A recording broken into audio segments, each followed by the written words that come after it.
It's pretty incredible. We're just 29 days away from the election, and some voters still have not made up their minds about who will get their vote. Big questions about how women will respond to Trump's apology. With time running out, these debates are taking on even more significance. Here's what voters had to say. The candidates missing their mark to win over some undecided voters. The debate even ending with this undecided voter trying to break up the fighting. Regardless of the current rhetoric, would either of you name one positive thing that you respect in one another? Undecided voters considered the most coveted voting bloc. This year, roughly 1 in 9 Americans haven't made up their minds. I think it was probably a draw. Hillary was very strong in terms of being prepared. Unfortunately, I thought she was very robotic. Donald was very appealing, a man of action, real.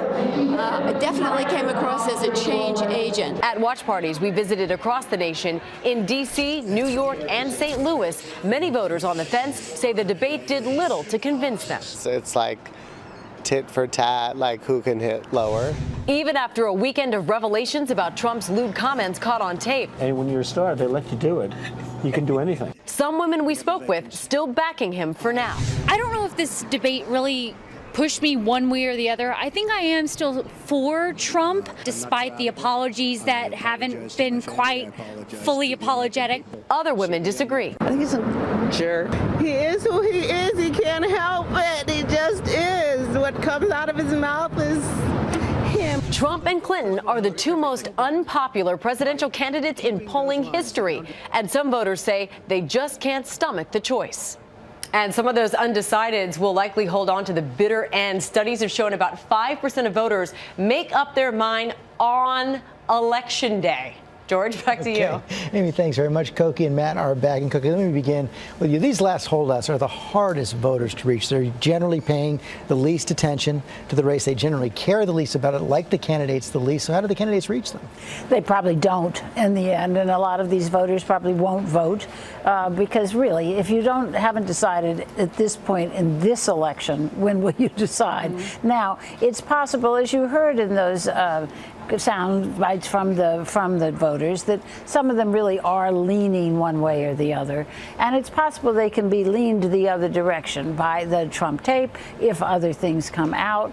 And actually, at the very end, when we saw that undecided voter on the stage saying, "Say something nice," Trump said about Hillary Clinton, "She's a fighter. She's a real fighter." That'll be in ads everywhere starting today. Because he had questioned her stamina before. That's exactly right. Only 29 days to go. You feel that some of the undecided may not end up voting. You've said this too, Matt, that they may just stay at home, not vote at all.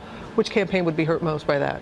Donald Trump's campaign would be hurt the most. When you're behind, you need everything to break in your way in the final 29 days of this. The problem for undecided voters today, as we've gotten to this point, is 80 to 85% of them don't like and don't trust either one of these candidates. When they're fixing to make a decision based on that, the likelihood is that they won't vote or they'll vote for a third party. So I expect most undecided voters either to stay home or break for one of the other parties in this. The two campaigns right now in the final 20 days are concentrating on their supporters. They want to motivate and make their supporters as enthusiastic as possible. They're not focused as much on undecided. And this is an underappreciated fact, and especially on the Democratic side, they actually know where every single voter is and where they're leaning right now. Yeah. Oh, and when we've watched these when we've watched these campaigns develop, it's called micro-targeting. You basically know the person. It's not just a neighborhood. You know the person. You know Jane Jones or Mark Smith or whatever in a neighborhood, and you know if they're leaning heavily towards you or if they're slightly heavily towards you. They're going to concentrate on that. Hillary Clinton right now